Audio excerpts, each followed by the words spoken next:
right. Sorry about that, guys. We had a little bit of a delay there.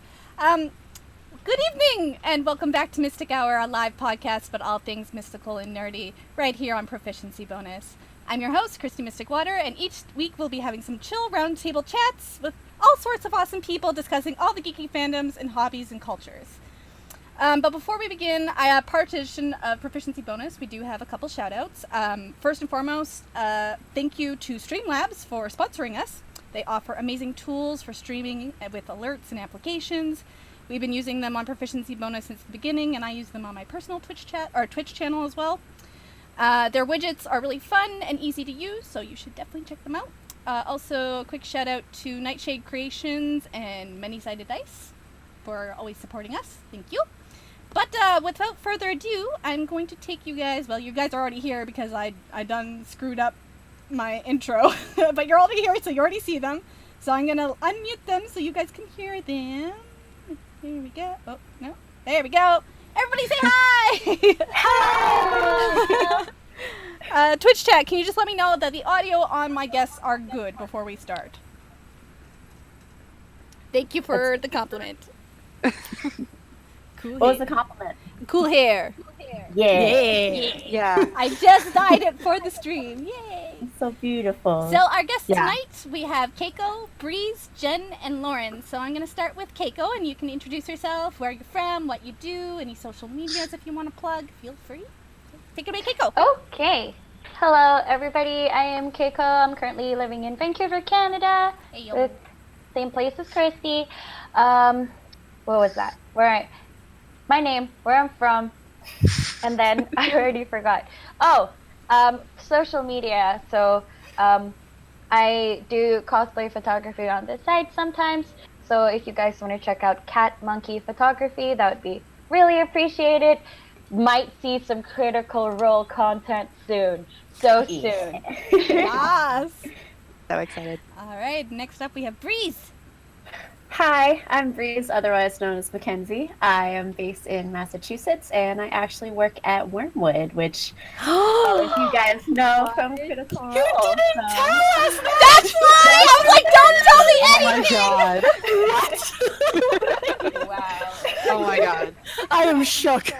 We've been talking for an hour and you did not mention that. Yes! Surprise! That's what I was waiting for, that name drop! Need to go to PAX. Yes. If you go to PAX, I will most certainly be there. Oh my gosh. Ooh. The plot develops. Yes. Next we have Jenn. Hello, I'm Jenn. I'm currently based in Carson City, Nevada, but I'll be in Taipei in less than a month. So Taipei, Taiwan. So if there's any Taiwan critters, there's probably 3 of us. Let's do it. And social medias, I don't exist. I mean, I have them, but like I don't do things with them. So yeah, I'm just like a person. I'm just a person. I mean, shoot, we're all people. That's fine. And last but not least, we have Lauren. Hi, I'm Lauren. I'm based in Pennsylvania. And social media, I'm not super active on social media, but I am a moderator for a Facebook group called DnDames. It's specifically for women that are interested in D&D. Also, like, we are LGBT friendly. We are open to non-binary people or transgender women to also join the group. We're very friendly to anyone that's interested, and it's just a really fun space for people that just love discussing D&D and like playing together. So feel free to check it out. Shout out to Joy for starting the group. If you're watching this, it was a fantastic thing. Love you so much for doing it. It's been a great group for the past couple of months. Yeah, when I saw that you were a moderator there, I'm like, that's like perfect for our discussion because episode 2 is actually part 2 of our Women in D&D series. So it is probably going to be a 3 or 4 part series that we're going to be doing on the show. The first 2 episodes will be Women in D&D, and then I'll probably break it up a little bit, and then going forward, I'm going to be getting more ladies like you to discuss and give us different perspective on the game. So first of all, let's start off the discussion with how each of you got into D&D in the first place. And let's start with Jen. All right. Okay, so back in 1987, a young college student studying math knew this lady named Cindy Holiday, And she was like, "Hey, we've got this like D&D game going. You should like totally like roll up and try it." And he was like, "Yeah, I used to play D&D when I got high and was 13, because of the 70s. It's a good time." And so he shows up at this D&D game, and there's this blonde woman sitting across from him, and he goes, "Ooh, hello." And after some very serious footsies, I've been told, they started dating, and those people were my parents. So I am a product of Dungeons and Dragons. Wow. I exist. They got married. Their DM was my dad's best man. I've been playing D&D since I was able to do the math myself. I'm pretty sure Dad tried to do it when I was like 4. And he just was doing the math, and eventually he realized he was just kind of playing with himself as the children were like kind of like, "Okay, Daddy, yeah, sure." And so probably by the time I was 6, I was playing second edition, and then I can't remember how old I was when third edition came out, but I played third edition forever. I did not do 3.5, not because I didn't want to, I just didn't have the money for the books, and I had 3. But I made middle school, elementary school, high school friends. They've all played at least one game of D&D. If anyone knew me, they played at least one game of D&D. And I've been DMing since I was about 8. My first game I DM'd, I was 8 years old. It was a pretty ridiculous adventure. I'm pretty sure it ended with like giants like stomping through the town and just killing everyone's characters because I wasn't sure how to end it. I was like, "This is the end of the adventure. Everyone dies." So yeah, that is my journey of D&D. I really like 5th edition. I really want to go back and play 4th edition. I know people are like, "Bleh, 4th edition," but I'm like, it's extra customizable for like the super nerdy. I'm about it. So Awesome. Yeah. That's I love that story. That's great. Next we're gonna go with Lauren. How did you get into D&D? All right, so I got into D&D about a year ago. I started playing almost exactly a year ago. My best friend in college, he had played all through high school. He had played like back with his friends at home, and we were all about to be seniors. We all lived together in our apartment, and he was just like, "Oh, hey, like, we should play a game together. I think it'll be fun," just to give us all an excuse to hang out together more regularly before, we're off to 4 corners of the country in the next year. So we started playing, and it was really, really fun. I had absolutely no idea what I was doing when I rolled my first character. I had no idea what a druid was. I had never heard anything like that. So of course I picked one of the more complicated classes. Still figuring it out, but I've gotten much better since like my very first session, where I'm just like, "What is this? How do I turn into an animal?" And a couple months after that, I started getting really into Critical Role, and like whenever I would feel like, "Oh, hey, I want to play," but like we wouldn't be able to get together for like life reasons. People had job applications and things like that, so I would watch Critical Role, and oh my gosh, I got so obsessed with that show so quickly. I watched, I think, all of campaign 1 within about 4 or 5 months. Oh my god. Me too. I did the exact same thing. I caught up about 12 episodes before the end of the finale for the live streams. And yeah, I binge watched the fuck out of it. And within, about 4 months, I caught up. I would always like play it in the background when I was doing my homework or working on stuff. And I'm just like, "Okay, yeah, oh my gosh, it's an amazing story. Like, they're all such talented, like, actors and storytellers. Like, props to them for being so good. Like, part of what got me really good at playing D&D, or at least better than I was, is just watching these people that are so good at it, and I've done it for so long. And it's really, really cool to watch. Such a fan. Yeah. All right, next we have Breeze. Let me know how you got into D&D. So, I actually had the opposite happen to me, where I was scrolling through Tumblr one day, and one of the people I was following, like, always posted stuff about Critical Role, and I finally, after, like, months and months of seeing this stuff, but not actually knowing, like, what was going on, I finally started watching it, and that was my very first, like, anything with D&D. I'd heard about it. Like, I'm super into video games, so like all the games I played, they'd be like, "Oh yeah, like we got our inspiration from Dungeons and Dragons," but I never actually knew what it was. So I watched Critical Role, and then actually started a game. This was like 2 years ago. I like without any experience whatsoever, started DMing for my friends.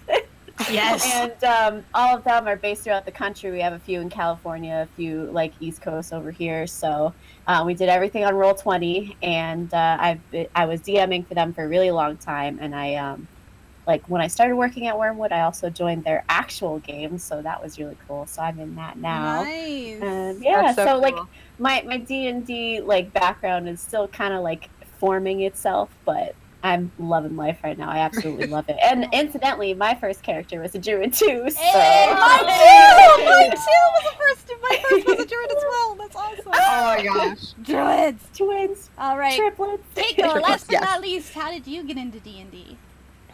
So, for me, the story begins with a sad little Asian girl going to the board games club because she just got a bad breakup. And then I, at the time, was kind of just like, I just wanted to play games with people and go home. Like, but after playing this like one game of like betrayal with these like random people, and then one of them stood up and was like, "Oh, I gotta go to my D&D game," and I was like, my brother did a Pathfinder like one shot for us a couple of times, and I was like, I want to join. Like, I want in. How can I get in? And then the other 3 people that were also playing the same game with us was like, also, yeah, I want to get in. And he's like, well, if it's one person, I can tell my DM. If it's like 4 people, maybe we should start our own group. And I was like, that sounds great. Who's gonna DM? And nobody said anything. So I was like, okay, that's okay. I'll do it. And boy, I did not. Oh my gosh, that was, I like, I didn't know what I was expecting. Like, I feel thankful that it is 5th edition though. I feel like 5th edition really like helped me like get into D&D. Like the way that they explained the rules, the DMG and everything. Like, I got the starter pack, the Mines of Phandelver, and that was the first thing that I bought. Read through the whole thing so many times, and like one of the players who was originally already in a D&D group was really helpful in like kind of helping me prepare with the first campaign that we ran and stuff like that. And then all of that conversation, now he is my life partner. Aww. And that's basically how we met, how we bonded, and now D&D is my life, like literally. Our house is the D&D house. Yes. Yes. Oh my gosh. I love live. that. Couple goals. I love that. You so guys much. need a table. Yeah, these are my babies. Yeah. Aw. Yeah, I got my Critical Role shirts all stacked up. I see Jen's I wearing know. hers. I'm repping my Gilmore. Yeah. Well, I'm going to take it over to Breeze for a second because she did the name drop of Wyrmwood Gaming. Let's discuss that for a minute and a half. How did that happen, sure. Breeze? Tell us how to get hired. Yeah, how did that happen? So I like to say that I got my job because of Critical Role, but it was like half and half, like my own personal effort and then Critical Role. I didn't know Wyrmwood was based in Massachusetts until the premiere of Campaign 2, when the very first episode they revealed the table that we built for them, and Matt was like, "Oh yeah, our friend's Wyrmwood from Massachusetts," and I was like, "What?" Like, I've lived in Mass my entire life. I lived half an hour away from them and had no idea whatsoever. So I emailed the CEO, Douglas Costello, and I said, "Hey, like, big fan of the company. I've known about your stuff for a few years now. Is there any way I could just get a tour?" Like, I wasn't looking for a job. Like, I wasn't looking for anything. I just wanted to get a tour because I was just intrigued about how things worked. Mm-hmm. And this was at the beginning of the year. And he gave me a tour, and it was really cool. And we just kept in touch, and we ran into each other again at PAX East back in April. And that's when it kind of got the ball rolling and started talking to him more. And basically, like the worst timing of everything going on in my life. But he was basically like, "You should just work for us. Like, I don't have an actual job for you, but if you want one, you can have it." And I was like, Wow. dropped everything. And I was like, oh "Okay." my gosh. So... That's so cool of him. Yeah, I'm so lucky that he took a chance on me, and That's amazing. and yeah, now I'm living my best life. So Yeah. yeah. Yeah. Yeah. So I make dice towers. So the new Kickstarter that we just put out last week, I'm gonna be making all those. So Oh wow. That's so Yeah. cool. So did they like train you or like? yep. That's so cool. Wow. I started in quality control, and that like was kind of like baby steps of learning like the different products and woods and whatnot, and then I kind of skipped the beginners class for the products we have, and they instantly just put me on dice towers, which is like our most complicated product that we have. But yeah, I trained in that for like a week or so, 2 weeks, and I've just been doing my own thing ever since. So yeah. I'm so Nice. jealous. That's such a cool story. I love that so much. Oh my That's God. amazing. Yeah, Yeah. I'm super lucky. And I worked Gen Con. I was just last gonna week, ask too. you about Yeah. that. I'm like, I was just Yeah. gonna ask. I worked at the Gen Con booth, so if you guys were in Indianapolis, anybody watching this, hopefully you came over and said hi. It was an amazing week. We shared the booth with Beetle and Grimm's, which is a company owned by Matthew Lillard. I don't know if you guys know who he is. It sounds familiar.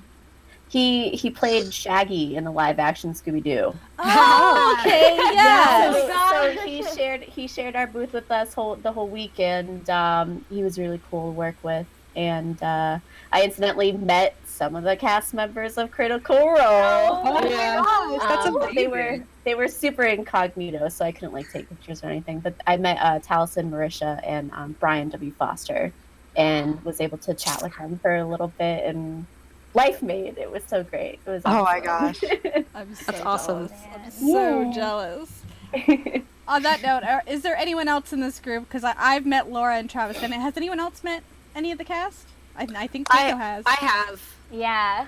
conventions for anime. I've met Laura and Travis definitely because they went to SAC Anime a lot. Mm-hmm.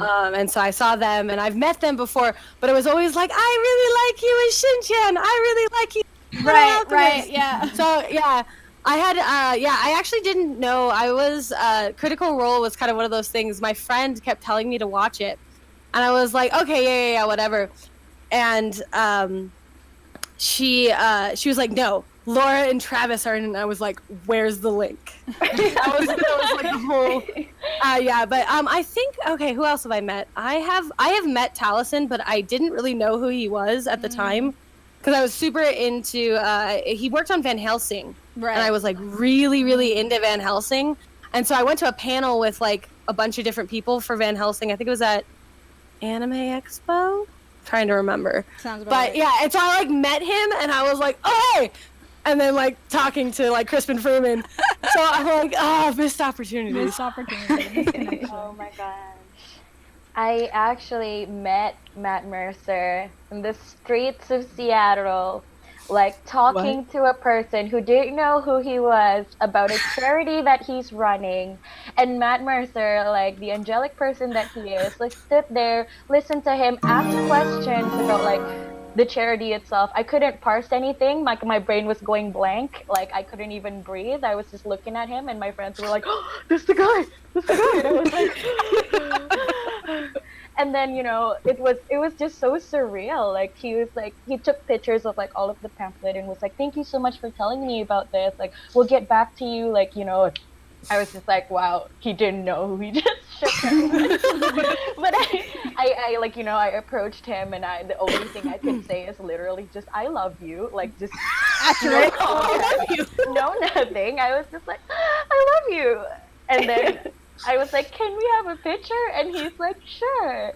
So I have a picture with Matt Mercer. Oh my gosh. And then That's so lucky to just run into him. I know. Yeah, I actually traveled to SakuraCon just to see him. Like, I don't travel for anime conventions because we have quite a bit in Vancouver. Mm-hmm. But like, when they announced him, I was like calling up like all of like my con travel friends. I'm like, we need to go. Like, we need to go to this one. Like, my whole weekend will just be like a journey to meet him. And we were going on the way to take our pass. That's when I met him. I'm like, I don't even care about the rest of the con. It's accomplished. We can go home now. We're good. I'm good. And another thing too, like if it's not too long, like Go ahead. his panel for his signing, Yeah.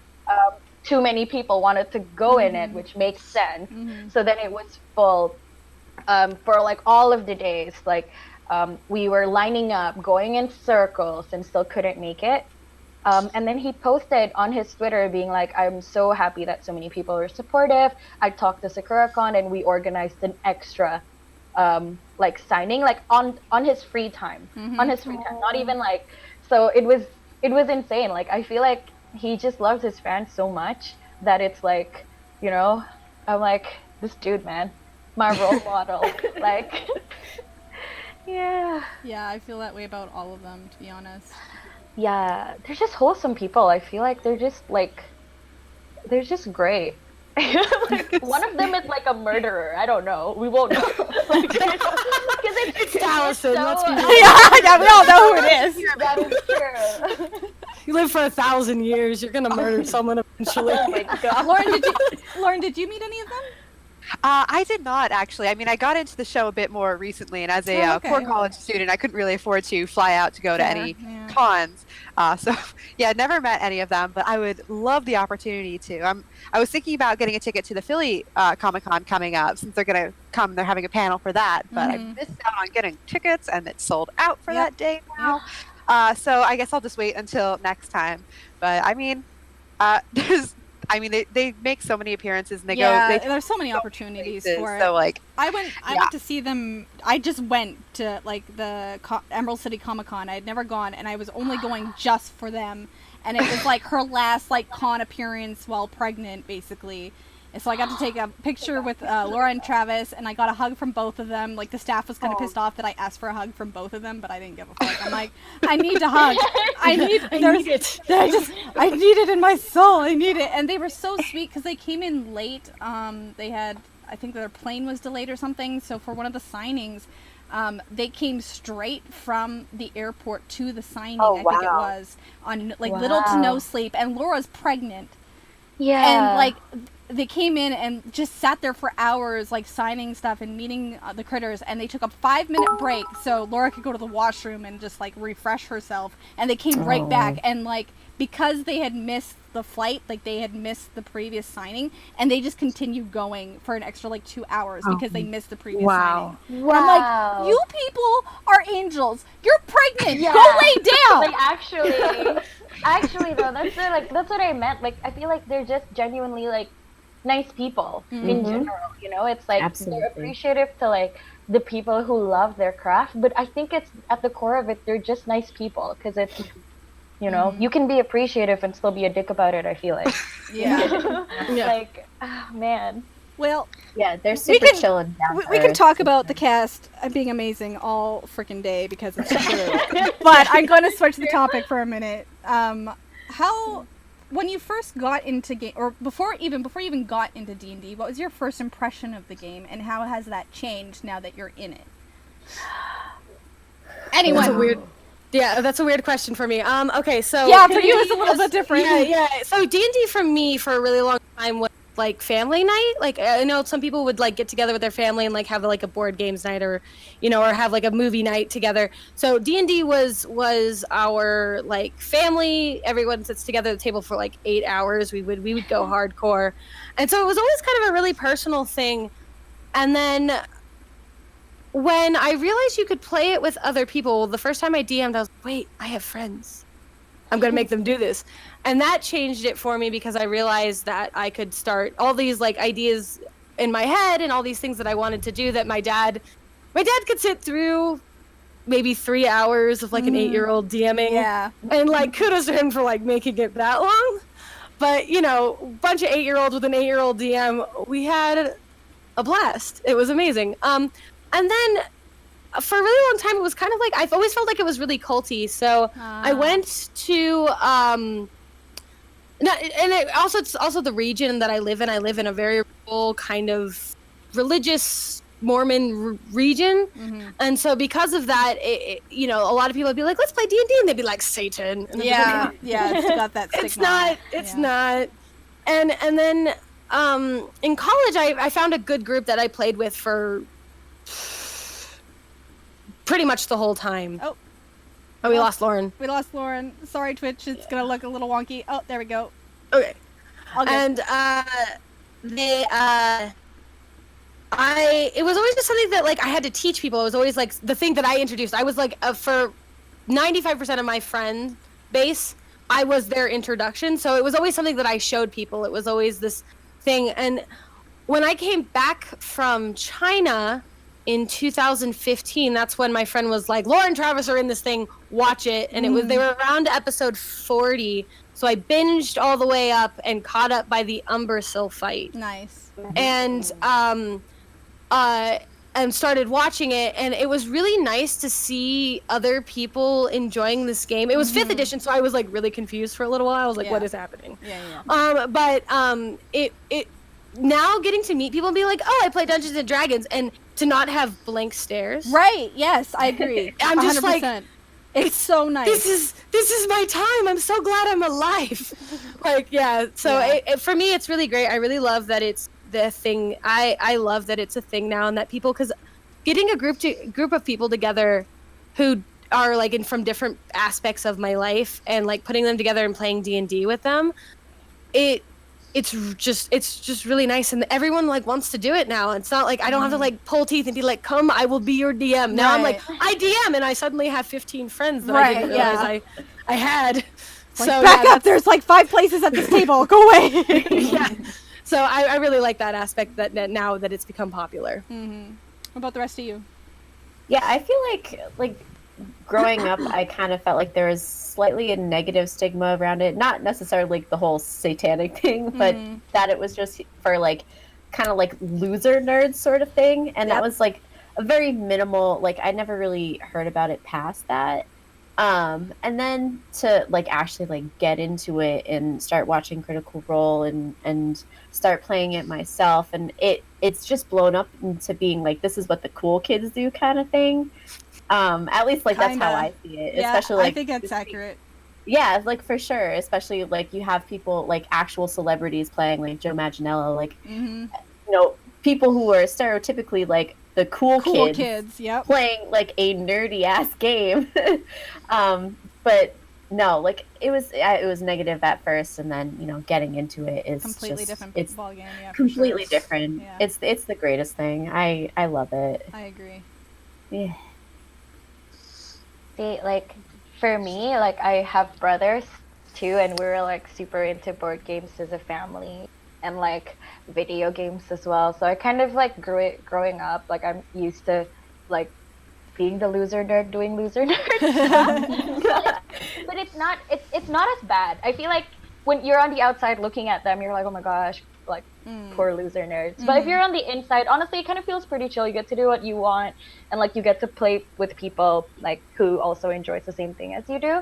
So like I never had or even heard of like kind of D&D being like seen as like something bad or like something that makes you uncool, probably because like the people that I hang around with are just like you're in, like in that enclosed space of like comfort and inclusivity. For me, it's just like what changed was how I viewed the game to begin with. I treated it very much like a video game the first time like I ran the Mines of Pandelver, because I didn't know what I was doing. I was like, this is like a video game where the players can just choose what they want to do, and then, you know, like, and it's basically like it wasn't about stories. Like it was kind of just like this appears, you fight it, you go to the next spot, and just for some people, like that's the kind of D&D that they like. Yeah, the dungeon. What I learned is like there's like so many different kinds of D&D. Like this game, even just 5th edition too, you can craft it into so many different things, and people have so many different styles of playing, DMing, everything in between. And it's like now being comfortable with being like, well, like I want to tell stories, and my players are like they are heavy role players at the same time too. So they're like, yeah, like we just want to do like conversation stuff and things like that. It's like I think that has changed. Like I stopped looking at it kind of like a video game, but more as this like tabletop in itself. Like a collaborative storytelling. Yeah, collaborative storytelling. That's the word. Yep, I got you. What about you, Lauren? We got you?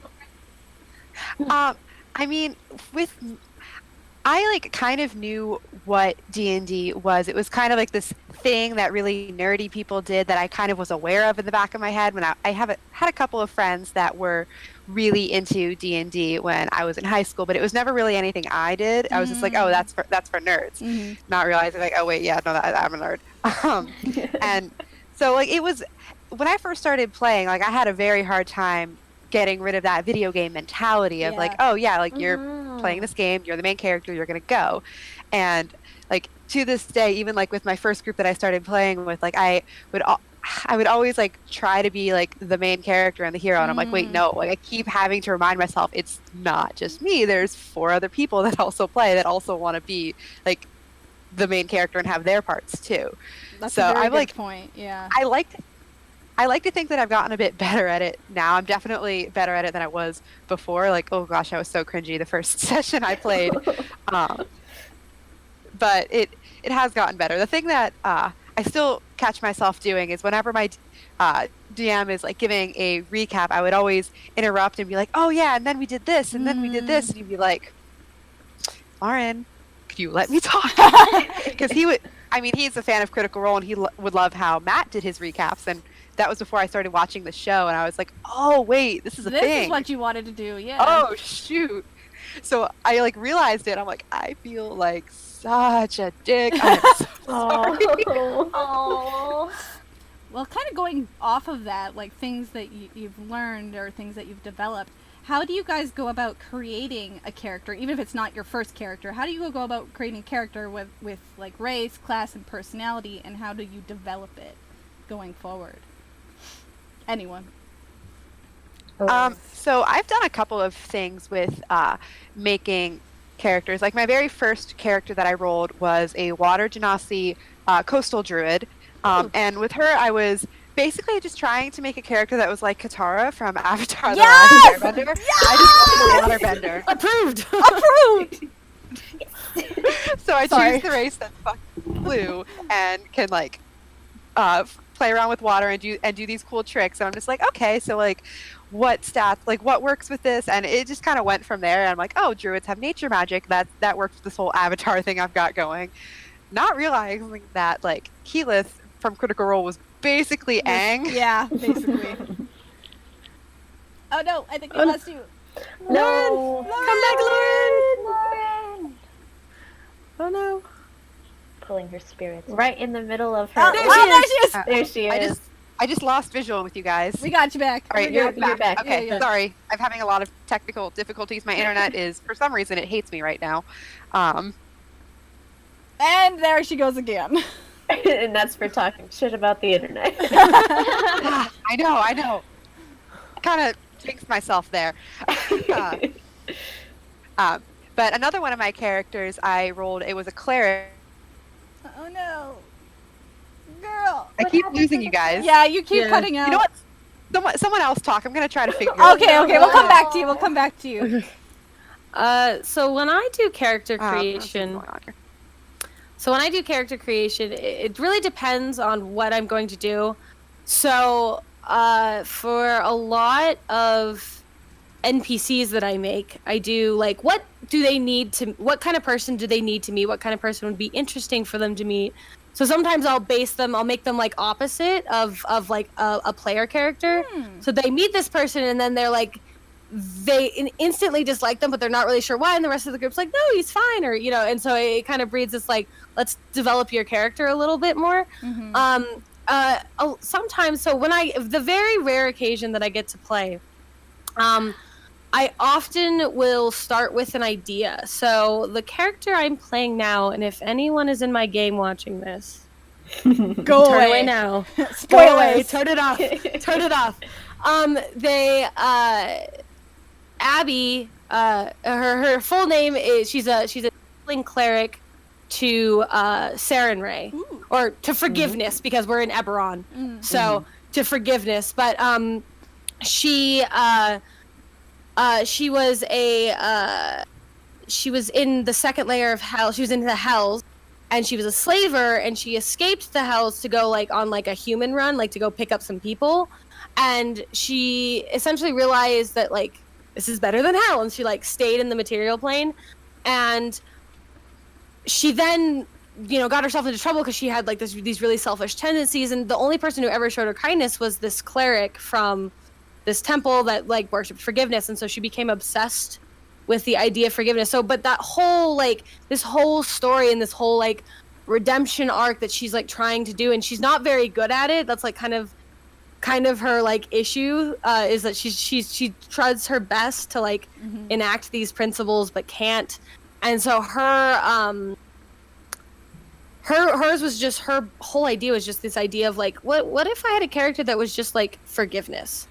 And what does that mean if you're a character? What if you have to, like, what did you do that you have to devote your life to forgiveness? And so I was like, well, flavor is about as bad as it can get. Yeah. So, and then like building it from there. And I also really like the idea of races that aren't often used. Though it's becoming more popular to do this, where it's like a tiefling cleric. It's like, you know, tiefling warlock is what you see when someone rolls up to my table with a tiefling warlock. I'm like, do you have to? I mean, you can, but we could try something else. Yeah, I do the drow druid, which is completely opposite of like drow culture and like nature and being like loving with animals and stuff, aside from spiders. Like, but like I play a drow druid that has nothing to do with spiders, and it's just fun to like play on the other side of the spectrum. I totally agree with playing like non-normal like races.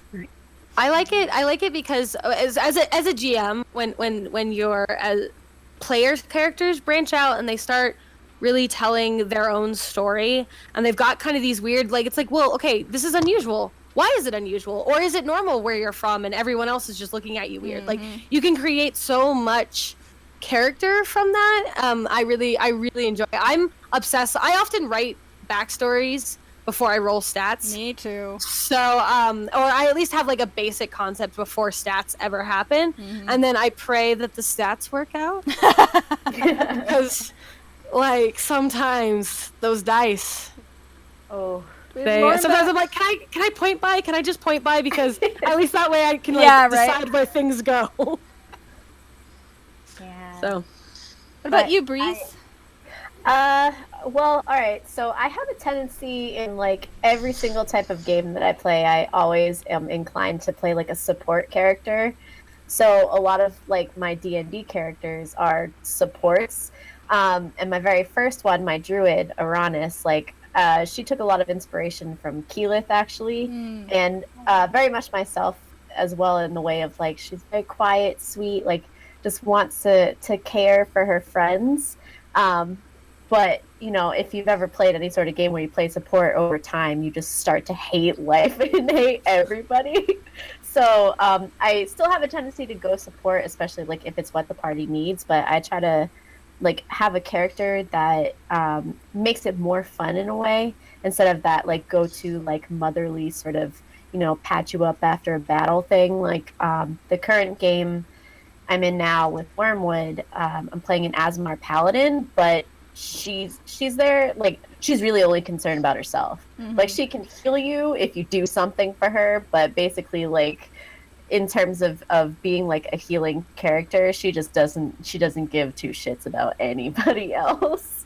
And then the character I plan on rolling for the main campaign, once that starts up again, I'm going to be playing an Air Genasi Bard. So I'm excited to do that. I'm basically like going into like opposite character traits of myself. Like I'm planning on making this one the most like obnoxious bard you could ever stumble across. So I'm really excited about that. What about you, Keiko? I Are you back, Lauren? almost Go ahead. Yeah. Keiko.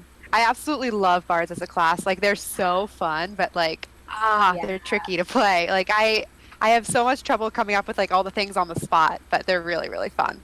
I'm looking forward to the challenge of that for sure. Oh man, I have almost played one full game, so I have characters. Right, you that I've you made DM. in- It's a little different for you. Yeah, I have but I like with what Jen was saying too. Like even with making NPCs, a lot of the time, how I think of them would be like, how can I make these characters as instruments for my players to grow their character at the same time? So I actually do like a similar thing where like I would pick a person that like their best friend or things like that I've met, and I would like put them in the game without them knowing it. So Christy, if you remember Anson and Kevin. Yes. So Anson is a player in my from the same maid cafe that we ran, and he's a player in our campaign, and he was new to this whole D&D and role playing and stuff. So he was actually the one, the late bloomer. Like he didn't want to role play as much. And then like I introduced this character who I was like, that's your second in command, and he was basically literally his best friend, like the same. He didn't notice though in game because he was like, oh, this is a game, how'd you know? But then it's like that really, I feel like even having that kind of familiarity in the game, like it really pushed people to be like, you know, I don't know, to More come out of open. their shell. Yeah, more open, Yeah, for sure. and it's like, I think it really breaks down the barrier of being too afraid to roleplay because you might mess it up for some reason, like be vulnerable to people, even though it's like a table of like close friends. Sometimes I feel like it's difficult to role play too. Yeah. So it's like having characters that kind of like help each other. I have sorry, Keiko. I have a question from chat from MX Lip. If you have time, I'm curious if each of you prefer games where real-world perspectives and identity politics are the focal points of the plot, or do you prefer to use D&D to be a form of escape? Whoa. I always use it as a talking platform. I don't know. I definitely put it all into my game, quite vividly and openly, but I identify as LGBTQ, so like, and I have most of my friends do, and so for us, a lot of times it's us just like dealing with, you know, I had a character who I had an NPC who I absolutely hated, but I put him in there because I had a friend who was dealing with essentially the same character, and he wasn't because of the positions that they were in, he wasn't really able to deal with it, and so I was like, I'm just gonna, you can lose it on this person and no consequences for it. Yes, I agree with and that 100%. and so I've always tried to do what my players need.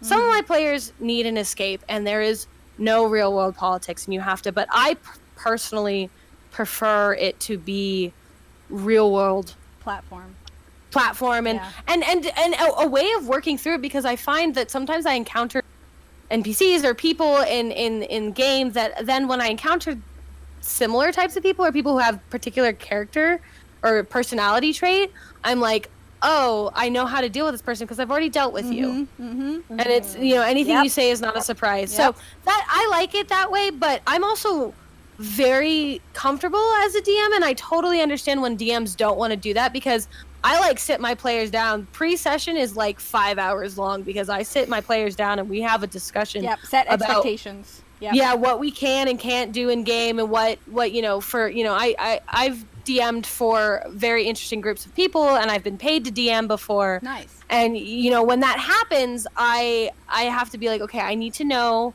what you will allow in your game, because I'm kind of up for anything as long as everyone at the table is comfortable. And if anyone is hesitant, I'm like, I cannot do it, because this is meant to be fun, and if you're not having fun, this is not good. No, I completely agree, because like for me, like I actually have PTSD, so I do have certain triggers, and if there's going to be certain triggers in the game, I will stop the game and say, hey, if this is what's happening, I need to back out. Like, you guys can continue without me, let me know when it's done, but like for my own mental health, sometimes you just can't be there for it.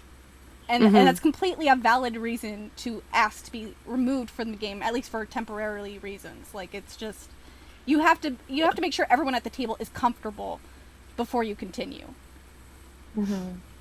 Yeah. Well, I feel like D&D 2 as a game is very like intimate, right? It's like, even if you guys like are like miles and miles apart playing through video chat, you're still opening yourself up to these people. So like, even like with us too, a lot of it is actually like we play on our table, on our dinner table, and it's a lot of it is escapism too, because like we all have very like mundane, like go to work, go home kind of stuff. So it's like being able to meet like even like once every 2 weeks to just come here and be a person that you're not, do things that you would be too scared to do, like make choices where like you would think it wouldn't matter in the real world if you make that kind of choices.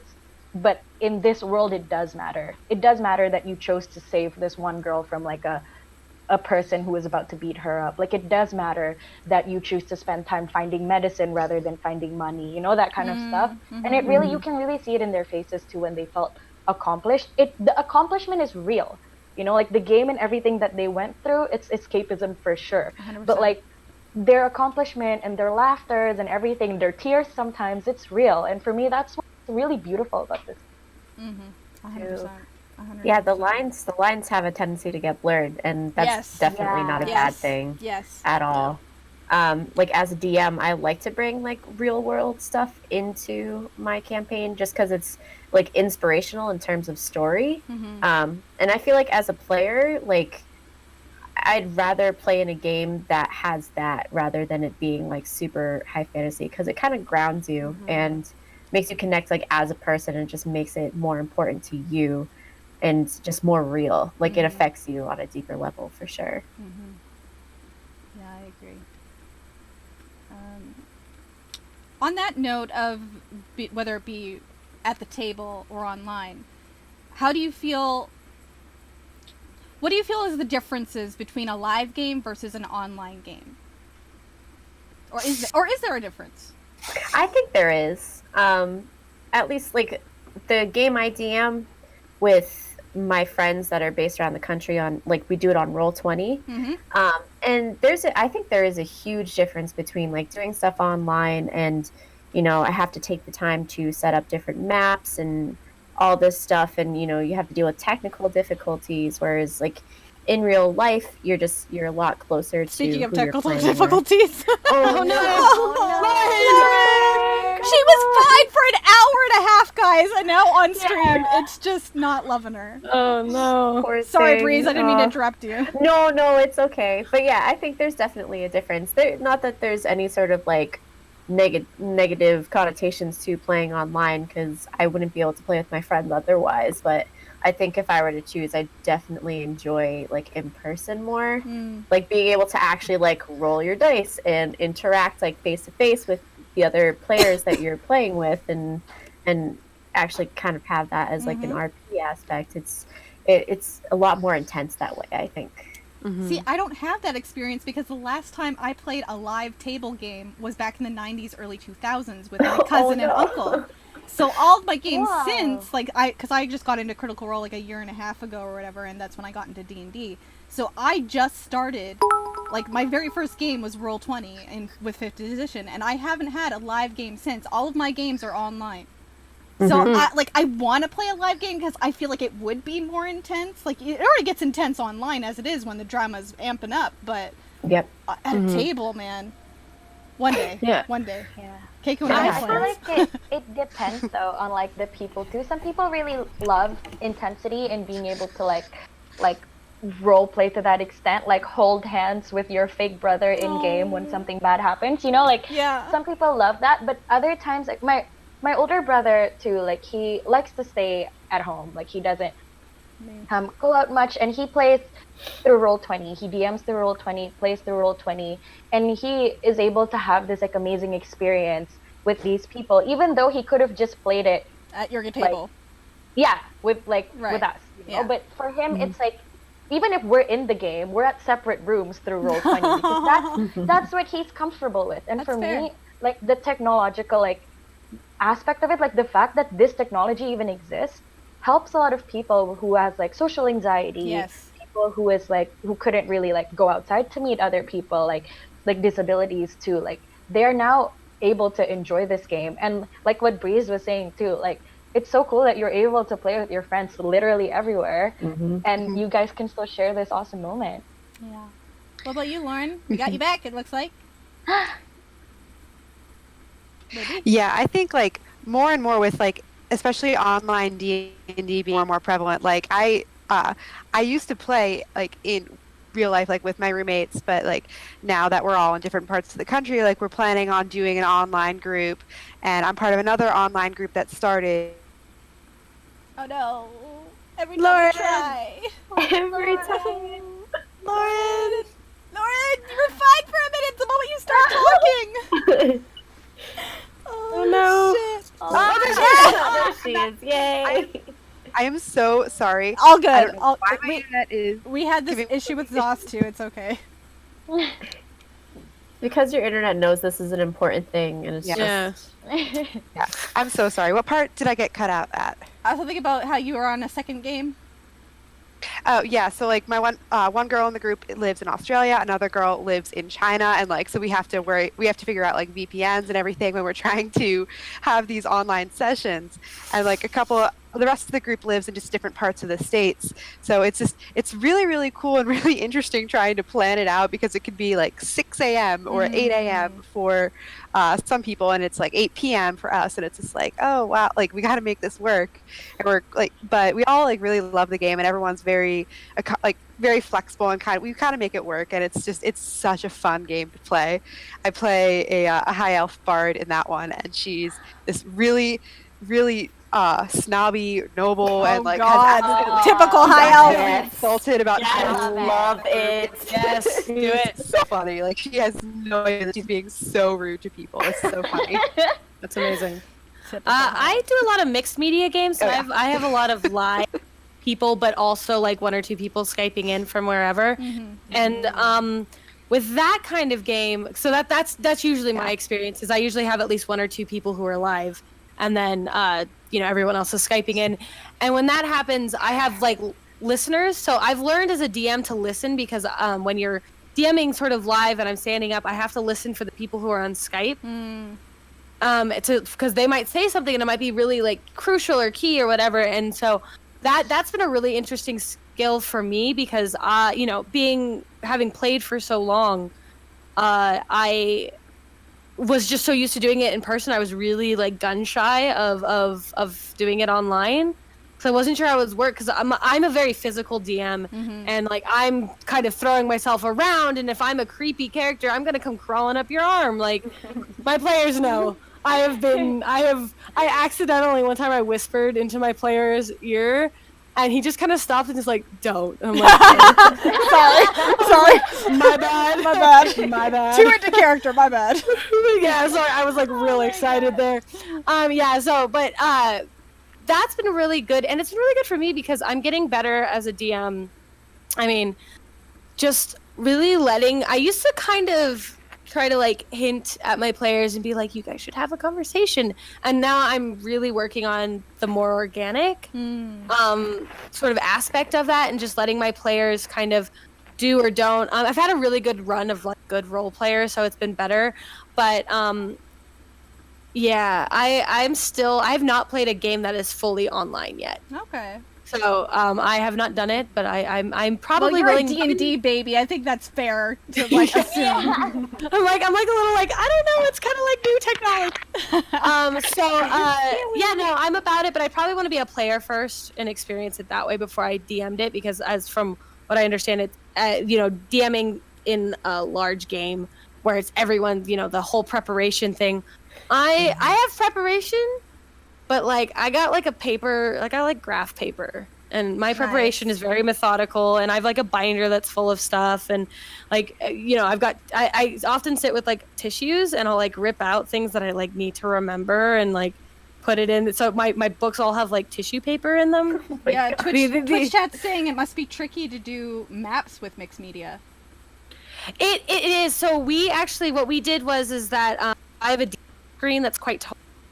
And we would hook up a webcam and point it down to the map. Oh. And so because most of the time we would have the players facing, so we would have like tablets is what we were using. And so we would move players around when they were talking to people so they could have one-on-one conversations, or if they were talking to the whole group, they'd sit in front of my player screen and like talk to the group. And so we'd have this webcam, and we'd switch them over to the webcam so that they could move their characters around. That's cool. But having tech savvy people in your life, because there are nerds in your life, solid situation. I recommend a nerd and a tech nerd. Get a tech nerd in here. If you don't have one, get one. Get one in your life. Yeah, get one because it's amazing. We are running. We're almost done. I think we can run another 10-15 minutes tops before Critical Role starts. Yeah, I know, right? Wow. So we have maybe room for 1 or 2 more topics. I'm going to leave it up to you guys. Which one would you rather start with? Would you rather start with the romance in D&D or the discrimination side of things with women in D&D? Ooh. Well, I have a lot of stories about discrimination. God, we're going to be here for hours. I have a lot of stories about romance, so like maybe... Okay, we can split it up. Whatever you want to talk about. Yeah. Okay, so Do you want to start, Keiko? Yeah, go ahead. Yours is a happier topic. Okay. Oh yeah, let's. Okay. So in the beginning too, like my previous campaigns, it also didn't work out for reasons that through the discrimination towards women topic that we're gonna kind of cover, hopefully. But like the group that I'm playing with now, it's like the same group that I met through Christy. She's actually like the saving grace of my D&D. Did we like, explain this on stream how I met you? I think we just No, Okay, we haven't done it. Okay, so preface: me and Keiko, we both live in Vancouver. I was a manager for a maid cafe for the anime conventions here, and she was one of my maids. And so she's talking about the maid cafe group plays D&D with her, and I had no idea until like 2 months ago. Oh my god! I didn't know, It was so close and yet so far. I didn't know our senpai manager was like into D&D. I know. Quite fair. But then like these people are like just respectful, roleplay heavy people, and at the roleplay heavy people is the main deal. So at first I was really not sure about how to play a person, the NPC that my SO had fallen in the game. So I was like, this is a little weird because we're dating in real life. And then that's the moment that I realized that I'm literally playing everyone else's SO, and that part has actually like changed the way like I think about it, because everyone is super like roleplay heavy. Like one character in my game actually got married in game, and I had to be his wife because that's just what happens when you're the DM.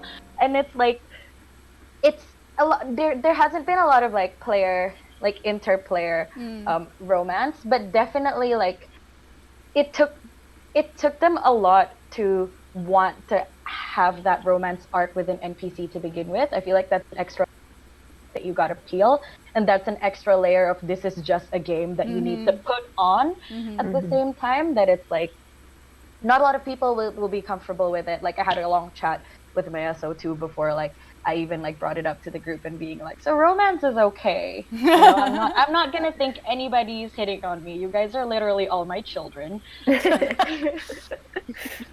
But after opening up that chapter, for people who think that romance is a big part of their daily life, like having to be able to play that in game actually changed the way they play it. Like they seem a lot more happy. Like the guy who got married, like every time they like stop by a general goods store, is like, I need to write a letter to my wife. And every time I'm like, oh my gosh, yeah, oh my gosh. And like one person is just like slowly collecting a harem because she wants to, and I am like, this game is about fun. It's about like your version of fun. I know that there's a meme about like, I forgot what it's called. Like this is the fantasy world meme where it's like, I forgot what it's, but you know, I don't think it ever goes that far, because for a person who values like romance in real life, they would want to see it in game too. You don't have to take it to like fetish zone, right? You know? It's like, I feel like there's that big healthy in between that people sometimes stop to like realize. And like when you give it to the people, and if they're okay with it, and if you're okay with it, it could actually and I think be that's the important beautiful. thing. That's the important thing is consent. Like cosplay is not consent, neither is D&D. So, yes. I think that's beautiful. So bouncing off of that story, let's go. I will. Okay, so you have about 4 minutes, 5 minutes before we have to wrap it up. Really fast. So the big thing that I had, the big issue I had is that I'd always played at home, and I'd always played mostly with women, just because that was most of my friends. I did play with some guys, but oftentimes I knew them quite well, so I never really encountered it. Then when I started trying to play, so at my university, I was a freshman. I'm like bopping up. I'm like 3rd edition, woohoo! Because that was still the only thing that was out when I was in freshman year in freshman university. And so I went to the D&D club because our had it, and I roll up and it's all guys, and I was like, okay, this is fine. Like I wasn't uncomfortable. And then as soon as I sat down at the table and as soon as I started playing, I was immediately made uncomfortable. My character was female. There were other men playing sort of female-ish characters, like their characters were female, though they didn't talk like a female, in my opinion. My character was immediately hit on by the DM's NPC, and then 3 other player characters like hit on me, and I was like, oh, okay. And then it just kind of like, and then my character was a fighter, right? I wasn't a support class. I was like, I'll be a fighter, it'll be, just for my first time, I'll be useful kind of thing. Yep. And they were just essentially every sexist joke you can think of for anything. I mean, like, my character's like, oh, I'm going to pick up that thing. They're like, nice ass. And Wow. I only went the one time and I walked away after that. I was like, that was like the worst experience. And I've had a few guys who, their girlfriends bring them along and they're like, oh, we're gonna like play some D&D. I'm gonna slap that barmaid's butt. And I'm like, all right, you're about to get thrown out of this. Yeah. This Consequences, bar, bitch. but sure, you can do that. That's fine. I mean, I always have consequences. I'm like, if you did that in real life, what would happen? He's like, well, the bouncers would throw me out. I'm like, well, guess what just happened? There you go. Shocking. So, shocking. So I have dealt with it. I've gotten much better as I've gotten older. I've gotten much more confident. But when I first started out and was like trying to figure out how to play in like college and things like that, and not having any sense because it was always so safe because it was with my family and so on and so forth, it was a real shock that like, and like also getting explained, guys would be like, oh, you need to roll your d20. You need to roll your d20 to attack. And I'm like, no shit. Literally before you were born, D&D was running through my veins. You do not know. But just assuming that I didn't know, they're like, oh, is this your first time? I'm like, nah, son. Like, we've been at this for a minute, so. Yeah. No, for me, it's like also like being questioned, like, oh, shouldn't it be an insight instead of an investigation check? Like things like that are just like, I'm like, it depends on like how we interpret the situation. And I'm sorry that this is an interpretive game, but like a lot of the times if you don't like align with exactly what they think it is, it's like, I feel like when you're women, like they're more likely to question, to take into question rather than to accept that is just your sound judgment that you made that decision instead of kind of like writing it off as a mistake that you made because you weren't like you didn't know. So I have a D30. I have a D30 dice. It's like this big old honking thing, and it's the god dice. And when you do something like that, you lose that many hit points permanently. Wow. Oh my god. Yeah. Oh, that's genius. Damn. Yeah. No. So you can lose up to 30 hit points. Just immediately. You can be a level 10 character and have your hit points. Keiko's You can be like a 4th level character and die. I love it. Yeah. I have no.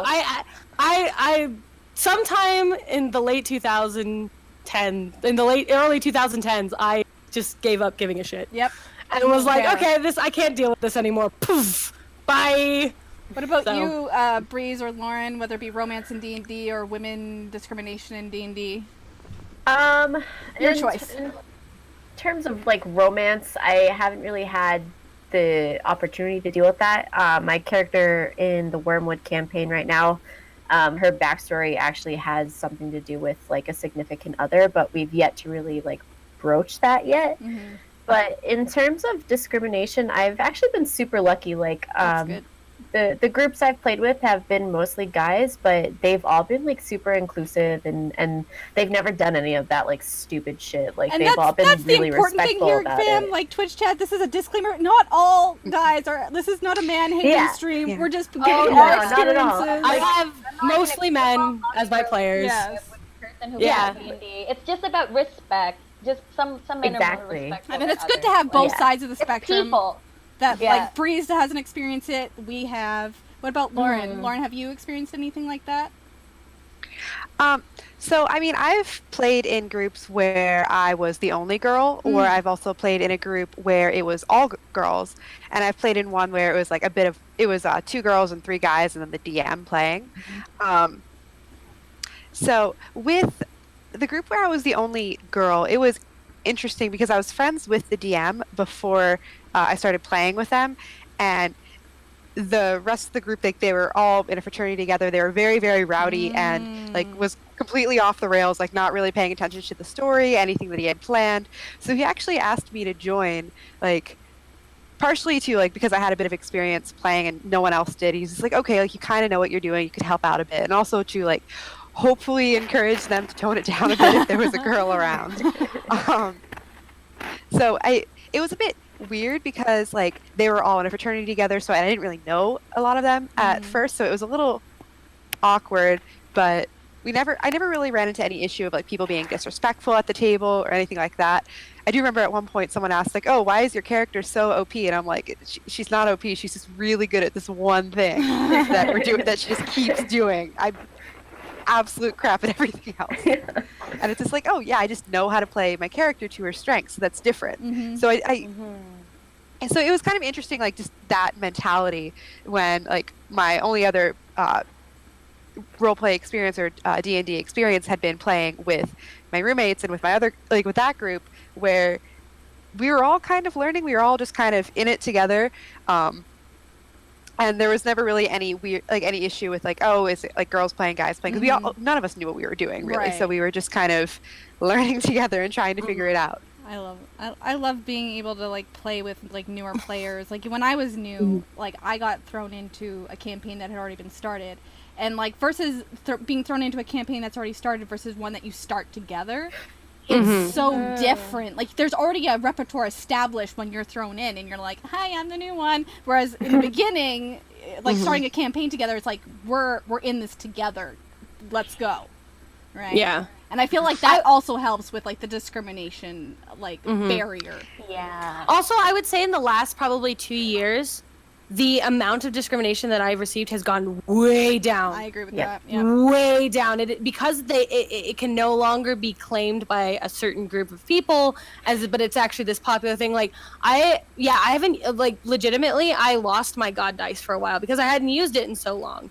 So like, you know, for me I've seen such an improvement. I've seen such an improvement with, you know, just I used to do like get hired to do DMing. It was something I did on the side in New York, and it was good. And like I never had any issue. I had all guy groups and never had a problem.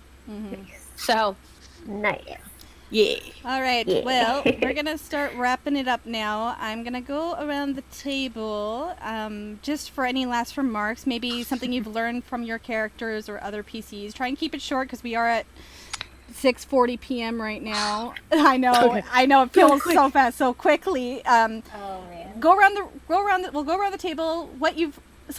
One thing that you've learned about yourself or your characters that you've learned since starting playing, or even any game. Doesn't have to be from the beginning. It just could be a certain game.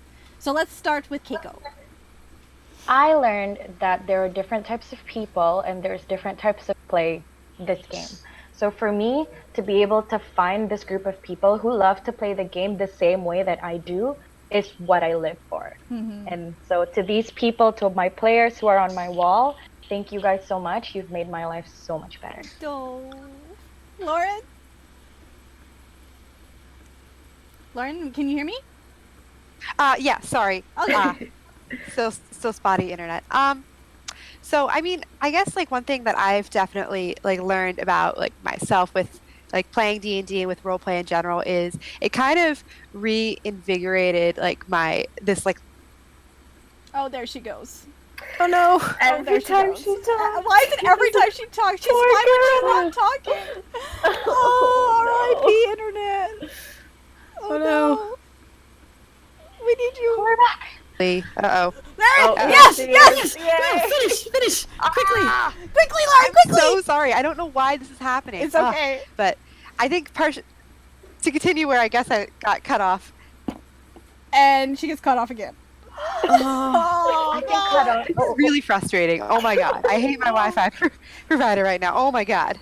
But yeah, I really love storytelling, and that's kind of the biggest reason why I got really into D&D, and it's something that I've loved having to do, and I didn't realize I missed it as much as I did before I started playing. I love that. I'm the same way. How about Jenn? For me, I was not a particularly empathetic kid. Due to bullying and stuff like that, I just didn't really connect with people. But the one thing I connected with was D&D, and so D&D really taught me how to think like other people, to have empathy for other people, to the point where I experience secondhand embarrassment all the time, every single moment of every single day, because I find it very easy to step into someone else's shoes while still maintaining my own identity. But that to me, I think, is the greatest gift, is being another person and understanding someone that is you might not never meet, or you might not have any reason to understand, but you can understand them because you've learned to just be really empathetic. I agree. Breeze, last but not least.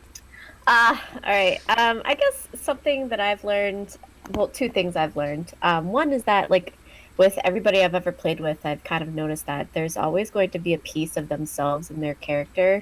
And it's actually, like, really helped me kind of learn how my friends tick and kind of get closer to them. Just being able to have, like, another aspect of themselves to kind of learn and get to know. And then just on top of that, like, really being able to immerse myself in the game and the culture, and just, it's such a big part of my life now, just being able to be a part of that. And, like, I'm just so honored, like, to talk here with you guys and just be a part of the culture and just meet so many people that all, like, love the same things, and it's incredible. It's I love Twitch this game. chat is saying that they want all of you guys as guests in a future episode because they love it so much. And I think I am going to comply with Twitch chat. I 100% want you guys back for another episode. For sure. You guys bring such a different perspective. I'm like, of course, I love my BBs from last week because I stream with them for every day, and they're my friends for the past year. You guys are 100% a cold read, well, minus Keiko, because Vancouver. But you three are 100% a cold read, and I just pulled you in from the Critical Role fan club. I had no idea what I was going to be expecting with this. Oh, thanks for the bits. So the fact that we blended so well, we meshed so well, we all have the very similar mindsets on D&D and women in D&D. I would love to completely do this again because there's so many topics that I have written that we have not touched. So I think that's going to happen. If you guys are down, I would love to have you guys back on. I might be in Taipei, so just give me a lot of heads up. I will. Trust me, it's going to be at least a month away because I do have other I will episodes definitely planned. be in Taiwan, so next time y'all see me, I'll be in Taiwan. Yeah. Well, fam, I think we gotta wrap it up because it's 15 minutes to Critical Role time, and I don't know about you, but I need to watch Critical Role. I love you guys, but I need to watch the Reek and then watch it. So yes. So, like I said, we're all from the Critical Role fandom. We all need to get off of here and watch Critical Role. It starts in like 15 minutes. But I want to thank each and every one of you for coming on and jumping in this adventure blindly, mind you. Thank you so much. Us. I love you guys thank so you for much. doing this. This was so great. I'm so happy. I'm so glad we had such a good session this time. So, if there's any last minute shout outs or plugs that you have, feel free. Now's the time. Be nice to each other. Yeah. That is a good one, actually. Just for my job, check out the Wyrmwood Facebook page. Yes. We have a giveaway that we just dropped today, so all of you go and check that out. Go check out Wyrmwood Gaming. We actually just bought our DM for tomorrow's night's Storm King's Thunder. Our DM, Michael, we bought him a gift card for Wyrmwood Gaming, and he got the zebra. Yes. He got the zebra dice tray. Yes. So he got the one that Matt Mercer has. Excellent choice. Yep. Wow. Yep. We spoiled him a little bit for his birthday, so we did that. Nah, worth it. Worth it. But yeah, if you guys want to follow me on my social medias, you can follow me at Mystic Water almost anywhere. Just Google search Mystic Water, you'll find me. Christy Mystic Water anywhere. Mystic Water 88 on Twitch if you want to follow me on there. Sometimes I do some streaming for gaming, like just random gaming. And then I am also on YouTube, which this video was actually going to be up on my YouTube channel at mystickittiefae. That's Mystic with KITTIEFAE, Kittyfae. And you can go follow me over there, subscribe, like the video if you liked it. And yeah, I think that's about it, guys. I want to thank you guys all again. Thanks, Twitch chat. Thank you. Thank you, Twitch chat. Okay, love you. Bye.